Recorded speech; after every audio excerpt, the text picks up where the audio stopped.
dedicó este libro en Barcelona a la hermana de Diana, Olga, que estaba por allá en ese momento, y fue a uno de estos eventos literarios en Barcelona, me imagino que algo similar a Lely, y ahí conoció de Gabriel y compró este libro, que poco tiempo después, porque no alcanzó a leerlo, ella, Olguita, que sigue estando lejos, envió este libro a Ecuador, y yo fui el primero que lo agarró y lo leí de un tirón. Y después toda la familia Pacheco que está ahí la leyó también, ¿no? Entonces, un libro, 5 personas, 2 continentes, ¿no? Es un libro, además, es un libro viajero, ¿no? Seúl, Sao Paulo, una edición de Barcelona que termina en Guayaquil, y un escritor de Bolivia que también llega a Guayaquil 2 años después, un libro viajante. Entonces quería comenzar un poco por ahí, ¿no? ¿Cómo fue el viaje de este libro? ¿Cómo ha sido tu viaje con este libro? Hola, hola, hola, ahora sí.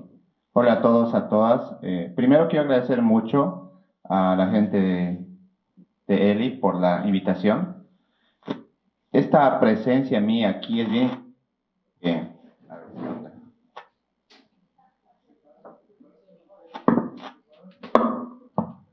A ver, ahora sí. De hecho, yo escribo porque no sé hablar, así que me van a entender. Eh, ya el año pasado se vio aplazada mi presencia acá, justamente por otros viajes, de modo que esta visita era muy pendiente.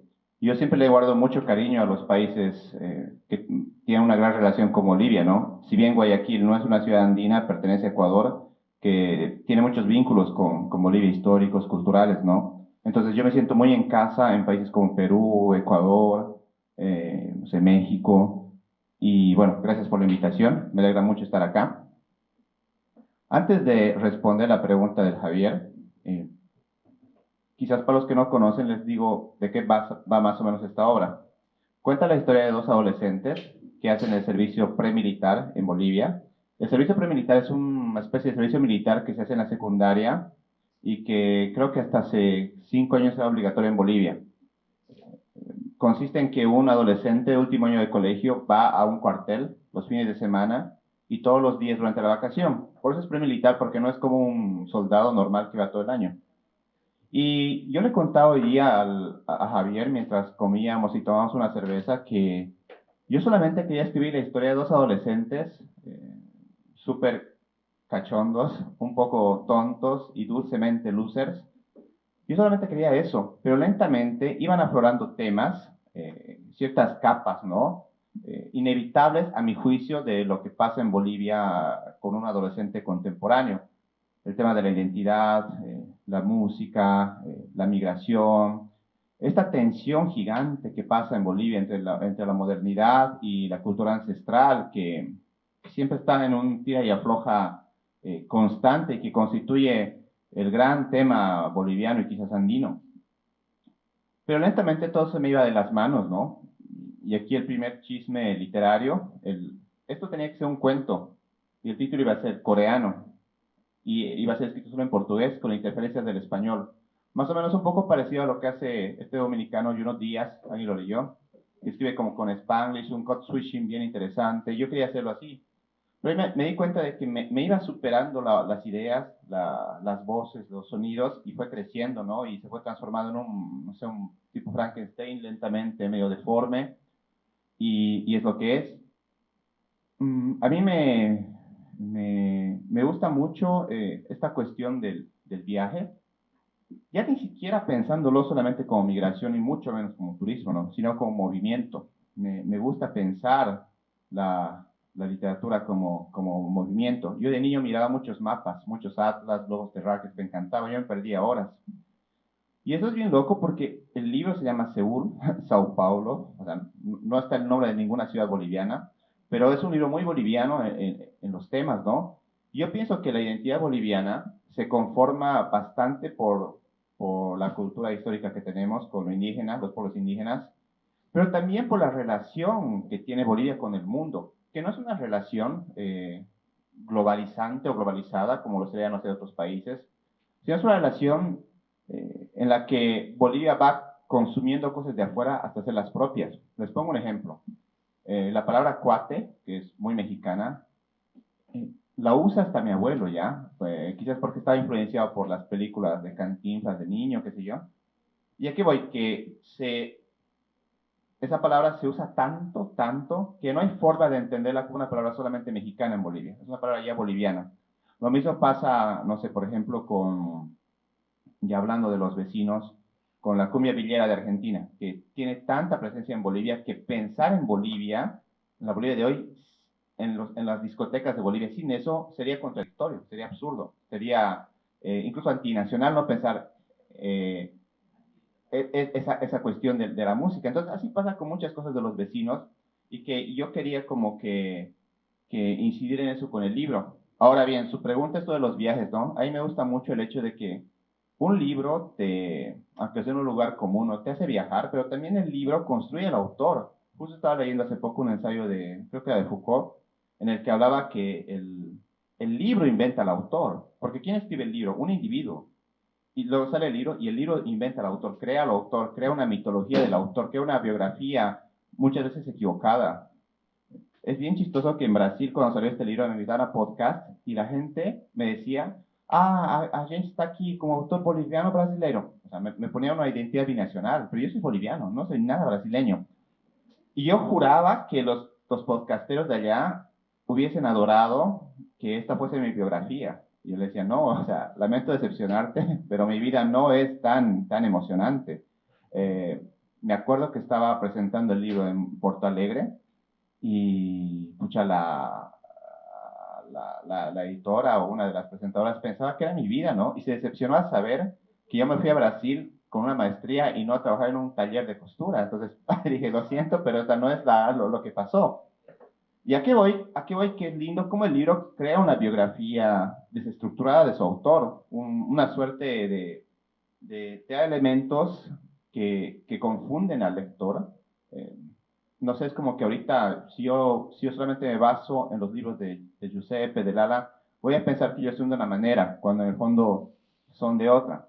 Y ya cerrando con esta cuestión del viaje, me gusta mucho, en especial con este libro, que creó unas coordenadas, unas constelaciones de ciudades bien, bien bonitas en mi vida. Al Santiago Torral lo conocí en Buenos Aires y es interesante cómo Buenos Aires operó como una conexión Ecuador-Bolivia. O sea, ni siquiera Argentina-Bolivia, Ecuador-Bolivia. Hace poco estuve en Buenos Aires y presentó mi libro, este libro justo, Gabriel Payares, que es un narrador venezolano muy bueno, muy interesante. Y ya loco que mi relación en Argentina es más con venezolanos y ecuatorianos. Y mi relación con los argentinos es en Brasil. O sea, me gusta mucho esta cuestión casi contradictoria, ¿no? Y eso es lo que hacen en los libros. Cada país para mí implica tener embajadores de otros países, ¿no? Y nunca me pasa que el país al que voy es el país en el que hago amistad con la gente de ese país, sino es gente de otro lado. En Brasil mis amigos son más colombianos, por ejemplo, y argentinos. Como decía, en Argentina son más venezolanos y ecuatorianos. Y ahora la parte bonita del libro es esa, ¿no? Que crea un autor, crea un itinerario, crea una cartografía y afectiva bien interesante. Paul Auster decía algo bien lindo. Él decía que se escribe en soledad, se lee en soledad, pero aún así el libro crea un diálogo entre dos seres humanos. Y eso me parece bellísimo, ¿no? Y cerrando lo que vos preguntabas, eh, creo que el viaje es muy fiel al libro para mí. El hecho de que el libro viaje es muy fiel a su propia creación. Tienes a Seúl como una ciudad imaginaria en el libro, tienes a Sao Paulo como un lugar donde hay mucho inmigrante boliviano. Y en esa intersección de dos geografías tan contradictorias y lejanas, en esa intersección está Bolivia. Yo creo que es una metáfora bien linda de lo que es Bolivia hoy, una intersección de muchas cosas. Nada de purismos, nada al 100%. Sí, siguiendo con este intento eh, dar a conocer el libro, sobre todo para quienes no lo han leído todavía, está afuera, por cierto, en el stand. de venta. Este libro es bien interesante, la forma en que está narrado, ¿no? El juego aquí un poco es, insisto, no soy crítico literario, pero voy a hacer mi mejor intento de explicar esto. El narrador del libro utiliza o encuentra el dispositivo mejor dicho, el dispositivo narrativo del libro es el primo del narrador. El primo del narrador, que no tiene nombre el narrador, el primo sí, se llama Tyson, y es un chico de origen boliviano nacido en Brasil, que vuelve, luego ya en la adolescencia, vuelve al país de sus padres, a Bolivia, y entra en contacto con el narrador, que es quien cuenta toda esta historia, centrándose y fijándose mucho en este personaje de Tyson, ¿no? Yo te quiero preguntar un poco de dónde sale él. Yo sé que tú hiciste estudios en Brasil y seguramente ahí conectaste, pero antes de que respondas la pregunta quisiera leer un pequeño fragmento donde se describe a este personaje tan interesante que es Tyson, ¿no? Que está presente en todo el libro y es, insisto, un poco el dispositivo de la obra, ¿no? La forma, la novela se cuenta a partir de esta relación entre el narrador y su primo Tyson. Perdón.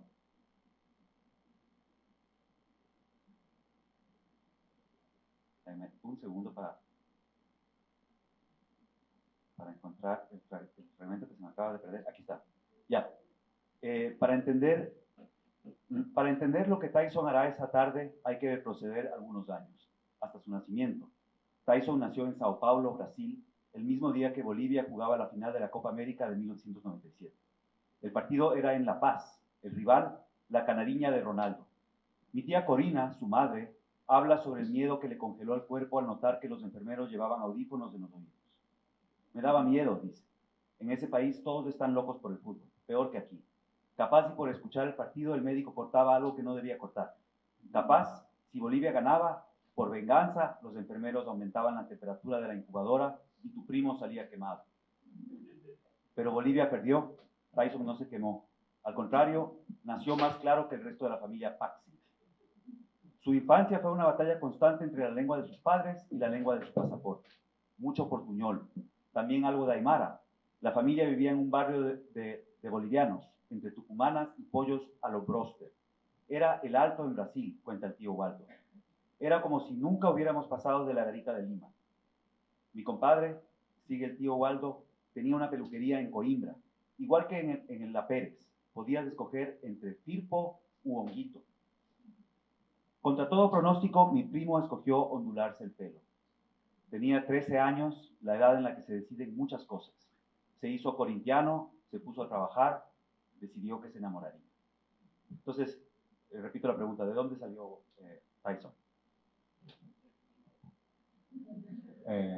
Igual, infelizmente no es mi biografía.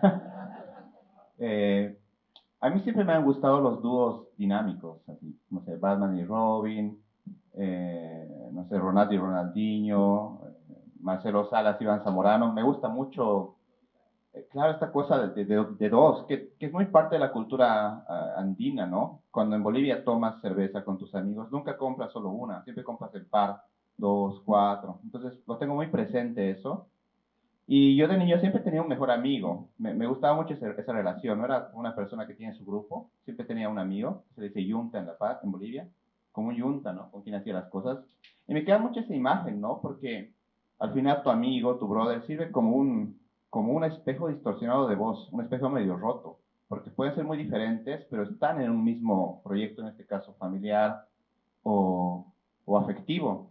Y recién mirando la obra y recién repasando mis obsesiones literarias, me doy cuenta que me interesa mucho el tema de la masculinidad. ¿Cómo se construye esto que como hombres entendemos qué es lo bueno, qué es lo malo, quién es el jefe, quién va segundo, que si se van a pensar, el mundo masculino es muy violento, o sea, realmente es bastante agresivo.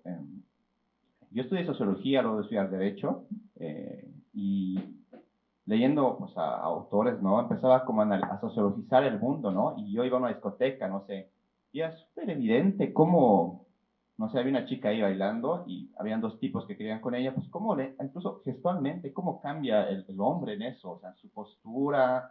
eh, yo también hice el servicio premilitar, que es la única parte medianamente verdadera, y notar, ¿no? Ese de patriotismo, el hombre, lo boliviano. eh, Mi papá era boxeador de joven y me acuerdo que nos enseñaba posturas, ¿no? Y algo que me decía que era muy clave, me decía, hijito, ganas primero con la mente, no con los puños. Yo no entendía por qué. Y luego entendí que era, no sé si vieron que los boxeadores cuando se van a pesar, se miran medio retadores, ¿no? Se empiezan como a imponer su presencia. O cómo caminan, no sé, los pandilleros, los raperos.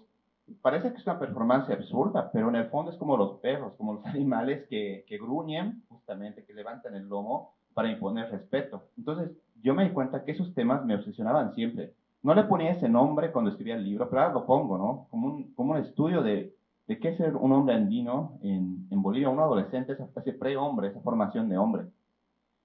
Y ahí pues saltaban temas pues de todo lo que les decía, ¿no? El tema de las mujeres, la identidad, la migración. Y me gustaba que esos dos primos, Tyson, que es el primo brasileño, y Paxi, le digamos Paxi porque no tiene nombre, su apellido Paxi, el primo boliviano. Me gustaba esas tensiones entre ambos, ¿no? Sobre todo en este descubrimiento de la identidad. Que todo esto casa muy bien, le contaba yo a la Javier hoy día en el almuerzo, casa muy bien con el proceso político boliviano, que es indisociable a mi formación como escritor. Yo cuando entré a la universidad del 2007, el año en que la época del llamado neoliberalismo se acaba en Bolivia en teoría, y entraba Evo Morales, que ya saben toda la historia, ¿no? Y llega, yo me acuerdo pues que cuando yo era niño en los 90, nunca nadie me hablaba de cuestiones del medio ambiente, de lucha anticolonial, de diversidad sexual, nadie decía nada de eso. Era una selva pues así absurda Bolivia, una selva neoliberal gigante. De hecho, mi mamá habla quechua bien, mi papá igual habla aymara, y mi generación es la que corta eso, porque ya nos enseñaran por qué. Porque el discurso neoliberal que surge con potencia en Bolivia luego de la caída del muro de Berlín decía que no, que las lenguas indígenas no sirven, que hay que aprender inglés, hay que abrirse al mundo, entre comillas, muy parecido a lo que hoy se dice con el nuevo presidente en Bolivia. Entonces, si te pones a pensar en esa temporalidad, eh, llega el 2006, 2007, yo entraba a la U, que es una época bien linda, ¿no? La etapa universitaria. De hecho, el libro que estoy escribiendo ahora sobre la universidad pública en Bolivia, llega, pues no sé, creo que estaba Kirchner en Argentina, Lula en Brasil, no sé, Chávez, en fin, que con sus luces y sombras llegaban con un discurso nuevo, no sé, de defender a la Pachamama, la madre tierra. En Bolivia se aprobaron leyes, no sé, para proteger las diversidades sexuales, en fin, muchas cosas. Y un adolescente de 17 años, 18, 19, que creció en este ambiente neoliberal agresivo, hipermasculino, que de repente te digan, Gabriel, ser homofóbico está mal, ser racista está mal. ¿Te das cuenta? Es como una avalancha ideológica así. ¿Qué onda? ¿Te das cuenta que todo lo que habías hecho de adolescente estaba mal en términos de agresividad? Yo me acuerdo cuando jugaba PlayStation con mis amigos o fútbol, pues era, o sea, unos insultos espantosos que hoy día ya no se pueden decir. Una corporalidad bien agresiva, ¿no? Entonces, este baño ideológico, digámosle, a mí me impactó, me impactó, pues porque te das cuenta que hay cosas que históricamente estaban mal en el país que uno no, ni las cuestionaba, lo del medio ambiente, en fin. Y justamente esa época, casualmente, en la que yo también empiezo a escribir. Entonces, para mí va muy acompañado el proceso político boliviano, mis descubrimientos musicales. Ahí cuando hablaba hoy día Lala hace rato, yo me sentía muy identificado con algunas bandas y canciones. Y era bien lindo para mí porque pues descubrí ese escritor, descubrí ese sujeto político y también descubrí cantantes. Yo amo mucho el jazz, ¿no? Entonces era como cotejar todo eso y nunca podía darle un puerto literario a eso.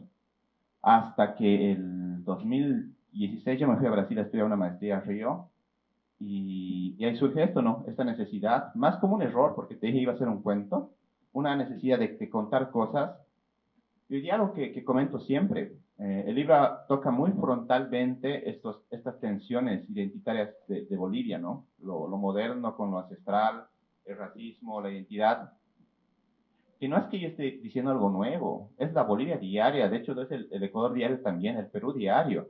Y, y alguien me decía, no, Gabriel, te felicito por haber escrito un libro tan frontal, tan directo, novedoso. Y digo, ¿por qué novedoso si es un tema que está todos los días en Bolivia? Todos los días en la Sierra peruana pasan casos de racismo.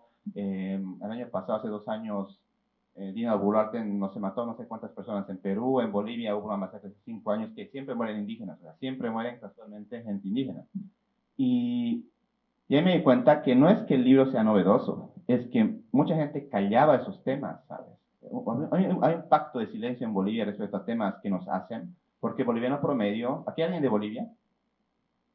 Más bien. El boliviano promedio, la clase media boliviana, que es la que, y las élites, pues, se creen mestizo blancas, pero salen de la frontera y son tan indígenas como cualquiera. Hay una negación del tema del hecho colonial e identitario. Vos vas a un café rico de Bolivia y hablas de estos temas, te dicen, no, que comunista, que woke, que qué sé yo. Pero, brother, mírate un espejo, o sea, somos eso. Y yo quería condensar un poco ese sentimiento de descubrimiento adolescente, más literario y también musical. Y desembocó en esto. Una crítica argentina decía algo bien interesante sobre el libro, que según ella el libro era como una excusa para hablar de los temas que me gustaban. Eh, que luego vamos a hablar del REN también. Pero, por ejemplo, en el REN yo ya estaba más encontrado técnicamente. Aquí es todo más dúctil, más fluido. Hay una organización bien específica que me gusta, muy incluso guionizable, muy como un guion es este. En cambio, este es un poquitín más desordenado, hay más disgregación. Y eso responde justamente a ese momento clave en el que se cruzaban esta experiencia migratoria en Brasil, el momento político boliviano que ya estaba en tensión, que esa época de revolución que les comentaba ya estaba en decadencia y ahí surge el libro. Bueno, muchos temas. Lo que te quería preguntar es, algo mencionaste de la música, un poco para completar el panorama sobre el libro. ¿Cómo entra aquí la parte de Seúl, ¿no? ¿Cómo entra incluso, es increíble, el famoso K-pop en la ecuación? Y cómo es sé que tienes una relación especial con la música. ¿Qué nos puedes decir sobre eso? Ya, esa es una buena pregunta porque todos me preguntan, ¿por qué se llama Seúl? Hay un personaje que es Tyson, el primo brasileño, que ama el K-pop, ¿ya? Eh, yo no necesariamente amo el K-pop, pero su presencia en Latinoamérica a mí me moviliza. Eh, yo me acuerdo que hace 15 años había changuitos jovencitos en la Plaza Camacho en La Paz bailando canciones de K-pop. Todavía no era muy conocido. Y claro, como mucha gente en Bolivia los discriminaba, ¿no? Decía que locos, que están haciendo ridículo, todo eso. Yo también un poco. Y me acuerdo que, claro, ¿por qué nos desestabiliza todo lo que es diferente? Porque cuando alguien bailaba techno o escuchaba, no sé, ¿qué estaba de moda? Taylor Swift, no sé qué. O sea, está bien, pero claro, alguien baila lo que tiene ojos diferentes y es algo medio raro. Y ahí también me puse a pensar a mí cómo me cuestionaba el K-pop. Mi educación musical, como la de muchos, es muy anglo, ¿no? O sea, infelizmente anglo porque hay música linda en todo el mundo, ¿no? Pero por la globalización, que en el fondo para mí no es globalización, porque si fuera globalización escucharíamos música de Vietnam, de China, de Camboya, de Sudáfrica, pero no, escuchamos solo Estados Unidos, Inglaterra y 2 países locos más. Entonces, en este imperialismo cultural, ¿no? Pues estamos condicionados a consumir eso nomás. O sea, conozco más bandas de Estados Unidos que de Ecuador, hablamos el mismo idioma, compartimos historia, geografía, y llega el K-pop y tardé en interpretar por qué me llamaba la atención el K-pop. Ya me di cuenta que me gustaba o me interesaba porque rompía la hegemonía anglo en Sudamérica. O sea, llegan cuates que hablan en un idioma, o sea, que no tenemos ni la remota idea, y a la gente le gusta, la gente se siente tocada por eso. Eh, y ahora que estaba en Brasil viviendo, pues yo notaba que llegaban los cantantes de K-pop y cerraban estadios así gigantes, tanto casi como Dua Lipa, como Taylor Swift. Y esa pasión a mí me gusta, ¿no? Yo siento que un mundo más multipolar siempre es algo saludable, o sea, algo que rompa las hegemonías históricas me parece genial. Con lo cual no quiere decir que no me guste el rock anglo, ¿no? Yo vengo de ahí, ¿no? En los años 2000 yo era adolescente, ¿no? Y me acuerdo que eh, toda esta estética que un poco está volviendo, ¿no? De la ropa ancha, los pantalones anchos, esa idea de futuro, ¿no? Del cambio de siglo, 99-2000. Hay futuros que ya están pasados de moda. ¿Se acuerdan de los autos voladores, de, pucha, no sé, los robots? Había una idea del futuro que no tiene nada que ver con lo que es hoy día. Hay un capítulo de Los Simpsons en el cual se imaginan lo que va a ser 2012, Lisa. Y pues ahí te imaginas una cosa re moderna, ¿no? Re demente, con robots, qué sé yo. Pero el futuro había sido grabarse frente a un celular. Ese es el futuro, ver memes y fake news. Entonces, a mí el futuro se relaciona mucho con la música, ¿no? El cambio de siglo, esta época del new metal, ¿no? Ya no sé, con estas bandas, Korn, Deftones, Limp Bizkit, Linkin Park. Y, y claro, la tecnología que se avecinaba, no sé, incluso el techno, era un llamado, ¿no? Era querías estar ahí, querías llegar a ese llamado futuro, a esa llamada modernidad. Estaba el Y2K, ¿se acuerdan? La teoría del Y2K, que iba a haber un problema digital, no sé qué, una explosión, en fin, un fin del mundo. Porque yo pensaba realmente que cuando fue el cambio de siglo se acababa el mundo. Me dio un poco de miedo, así. Luego dijeron en el 2012, luego 2020, y nunca llegó. Entonces, ahí la música para mí es bien fuerte, y más específicamente en el libro, más que una alegoría al K-pop o a lo que sea, está lo que hoy día hablaba un poco Lala, ¿no? Esto del ritmo, esta musicalidad. Víctor Hugo, cuando acaba de escribir un texto, iba a su terraza y leía su prosa, no para ver si tenía coherencia, sino para ver cómo sonaba. Eso para mí es fundamental, esa musicalidad en el texto, que es un juego ya muy artístico, ni siquiera técnico. García Márquez decía que él ponía una palabra más, una palabra menos, o adjetivo más, adjetivo menos, no para que la historia fuera verosímil, sino para que tenga sonido. Y eso yo pienso que es lo que hace la escritura. O sea, la escritura es sonido, es música, son sensaciones. Si bien hay una parte técnica inevitable, una construcción de un edificio ahí, no que sea habitable, esta parte sonora para mí no puede no existir. O sea, yo cuando voy escribiendo me fijo mucho eso, y, y finalmente yo pienso que el sonido de un libro también refleja cómo es el autor. Mucha gente me decía que es un libro muy divertido, que les causaba ciertas risas, ¿no? Pero yo decía, pucha, pero yo no soy tan divertido. Y me di cuenta de que eh, el libro te desnuda como autor, te refleja. Aunque vos digas, no soy esto, el libro ahí está para mostrarte, este eres, Gabriel, esto eres, Javier, esto eres Giuseppe. Entonces, por ese lado, mi relación con la música es muy fuerte. De hecho, ahorita tengo un libro de cuentos que está ahí en la congeladora de la computadora por 2 años, que habla mucho de esto de la música, ¿no? Y yo soy muy lento. Yo me di cuenta después de 2 años recién que el tema central era la música. Yo pensaba que era la pérdida, la geografía, en fin. Y recién hoy, este año, me di cuenta de que es la música que está ahí, que siempre me está pellizcando, siempre me está llamando. A veces digo, ¿para qué leer mis libros? Mejor les paso mi playlist y ahí van a entender qué soy, a dónde voy. Y claro, lentamente el autor se va conociendo en sus propias obras, vas entendiendo qué es lo que te importaba, porque el rato que escribes, no es que dices, ay, quiero escribir para cuestionar la hegemonía, no, mentira, escribes porque quieres, porque lo sientes, y luego ya con el tiempo, tú te vuelves tu propio crítico literario e interpretas tu propia obra, con lo que te dice la gente, los lectores, los amigos, los colegas, vas como que encontrando aristas que, claro, vos no habías visto, ¿no? Mucho de lo que hoy día hablo de CEU Sao Paulo no es mi cosecha, es lo que me decían en ferias del libro, lectores, clubes del libro, me decían, esto encontré yo, claro, está tan evidente como no he visto, ¿no? Y por eso justamente yo agradezco mucho estos espacios, porque te ponen frente a tu creación, y lo que dice la gente le da un barniz, una capa que vos a veces ni habías pensado. Chévere. Otra cosa interesante, antes de pasar a hablar un poco de los otros libros y tal, otra cosa interesante de Seúl, Sao Paulo, es la presencia, digamos, de las lenguas originarias, ¿no? Cada tanto, alguno de sus personajes suelta una palabra en quechua, en aymara, eh, que uno, eh, bueno, yo como quiteño, algunas, aunque no las conozco, las puedo intuir. Si no las conozco, las puedo intuir. Pero es interesante eso. Lo que te quería preguntar es, ¿cuál crees que es la clave para ser local y universal a la vez? Porque creo que tu texto lo es eh, completamente universal, pero desde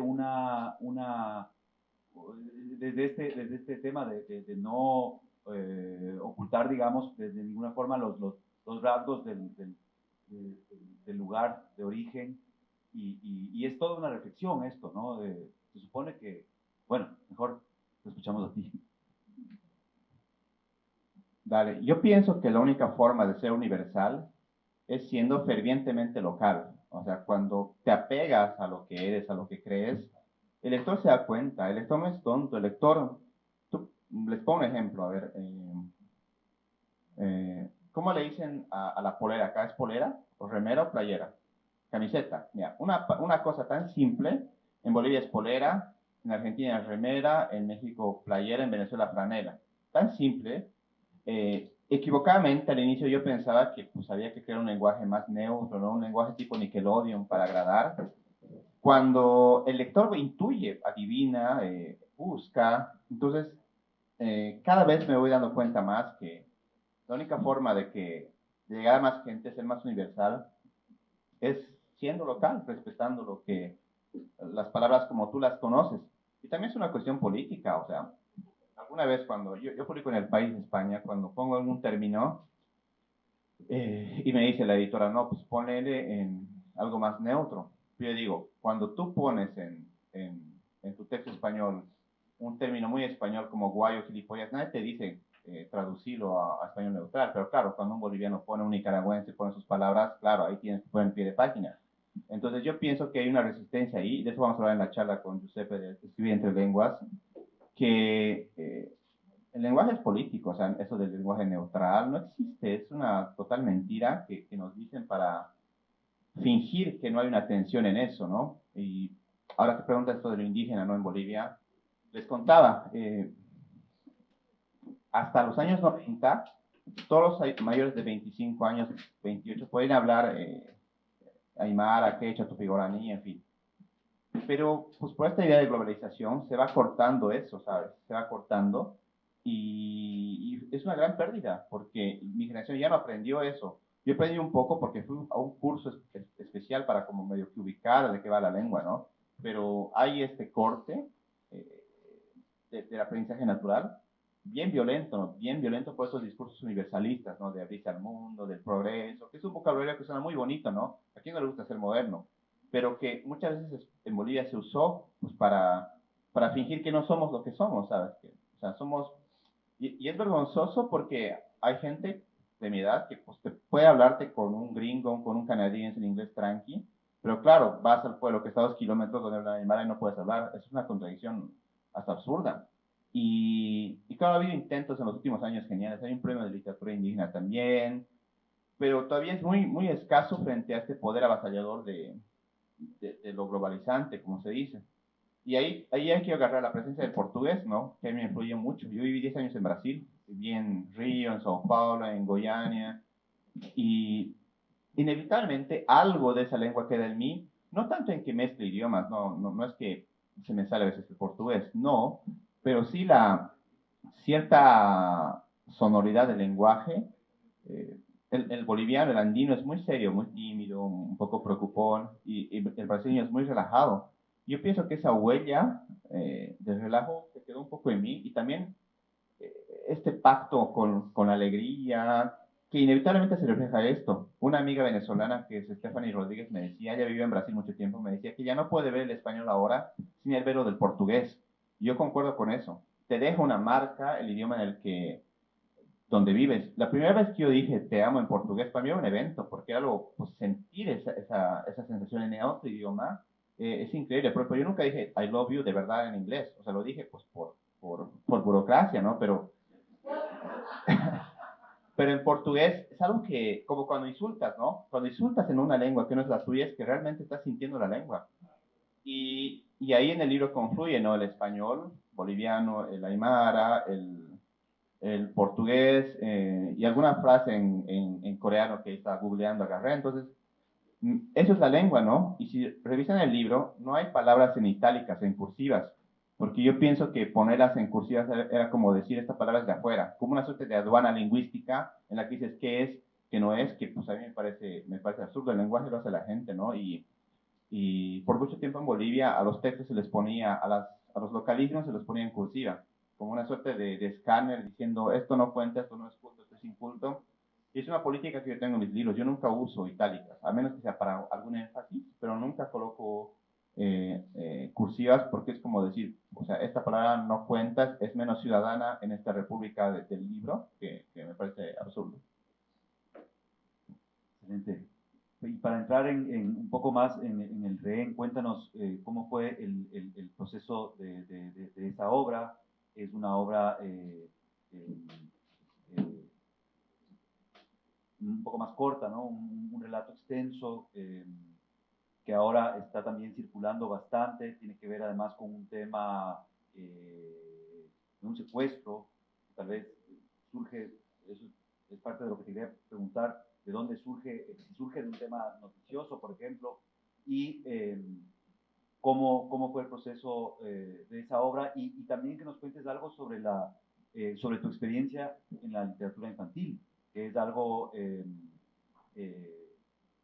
interesante, sería algo interesante. Yo no he leído todavía ese libro, eh, pero me parece un paso curioso en una trayectoria como la tuya, aunque de alguna forma está marcado el tema aquí adolescente, ¿no? En Seúl, Sao Paulo, como ya lo hemos mencionado varias veces, y en el rehén un mundo infantil, ¿no? Son estos, es un padre que finge el secuestro o mejor dicho, que pone en escena el secuestro de sus propios hijos por réditos económicos. Entonces, ¿cómo conectaste del rehén allá a la literatura infantil? ¿Tuvo algo que ver? ¿Hubo una relación ahí? La sinopsis de este libro es bien simple, ¿no? Cuenta la historia de un padre que finge que secuestran a sus hijos para pedir plata a su exmujer. Y yo me basé en una película brasileña que vi, que no me acuerdo, no, hasta ahorita no me acuerdo el título, la vi medio que a medias, en la que un muchacho brasileño de clase media alta finge que lo secuestran para pedir plata a su mamá que tiene dinero. La cosa es que su mamá no quiere pagar el rescate, nadie quiere pagar el rescate. Y me parecía bien tragicómico, ¿no? Esa idea. Luego vi esta película que se llama El secuestro de Michel Houellebecq, sobre el escritor francés. Y claro, a mí siempre me interesa la mentira, ¿no? Medio que lo torcido, lo ilegal, y de ahí surge la idea, ¿no? Ya hablando de lo que vos dices, este salió el 2019 la primera vez y este el 2021, luego de la pandemia. Y aquí yo me sentía ya más encontrado. Para los que leen el libro se van a dar cuenta que es una escritura más fluida, más ordenada, más organizada. Aquí es un poco más rock and roll, más desordenado. Y aquí se habla de adolescencia, en el otro se habla de infancia. Y me di cuenta que yo tenía que hacer un ajuste de cuentas con esos momentos, ¿no? La infancia, la adolescencia. Hay mucho que contar. Alguien me decía que la mitad de tu vida es lo que pasa hasta tus 15 años y yo creo que va un poco por ahí. El salto a lo infantil, esto ya es un poco de chisme literario, le hablaba hoy día a Giuseppe, que yo empecé publicando libros juveniles en 2010 ya, pero no están ni en mi Wikipedia ni en ninguna biografía eso, porque son libros de los que me avergüenzo bastante. Entonces, ahí leí que Borges, cuando ya era medio famosete, fue por varias librerías de Buenos Aires a comprar su primer poemario para que nadie lo leyera. Yo haría si pudiera eso y ya luego, ya el año pasado, hace 2 años, escribí este libro que tiene las imágenes de las ilustraciones de Lucía Mayorga, una gran ilustradora de Bolivia. Y para mí fue un salto natural, ¿no? Porque, a ver, no es que hay una diferencia abismal entre lo infantil y lo no infantil. De repente ciertas palabras que debes censurar o temas o visiones, siempre cuidando las infancias, no respetando las infancias. Pero para mí no fue pues un desprendimiento de mi léxico, ¿no? Más bien fue un juego escribir ese libro, ¿no? Y me di cuenta que a mí me gusta contar historias, o sea, yo nunca escribía poesía porque me encanta la poesía, pero la respeto tanto. Yo cuento historias, entonces yo pienso que cada historia te susurra un formato. Esta es la historia de un niño muy desordenado que se llama Yana y el desorden se va transformando en un monstruo. Y cuando se me ocurrió m- la idea me susurraba que fuera un libro para niños, un libro álbum para niños. Cuando escribía Ren, me susurraba que fuera una novela. Ahorita estoy escribiendo un guión de una película y la historia cuando apareció me decía que sea un guión. Hay otras historias que te exigen, no sé, forma de crónica, otras guión de cómic. Entonces yo pienso que cada historia te va pidiendo un formato, te pide un acabado, te pide un sonido. Y, y es así que es esa transición, ¿no? Ahorita también estoy escribiendo un libro de cuentos, como les decía, una novela, y pequeños cuentos para niños. Me gusta mucho trabajar en varias cosas, pero siempre respetando ese sonido, ese murmullo, ¿no? Como, no creo en la musa, pero sí como un alma que tiene el texto antes de ser escrito. La prehistoria del texto me gusta. Esa prehistoria te va diciendo cosas, ¿no? Y yo me di cuenta cuando no respeto eso que me dice, esa prehistoria, pues el libro se arruina, ¿no? Y no se publica o no lo termino y me deprimo.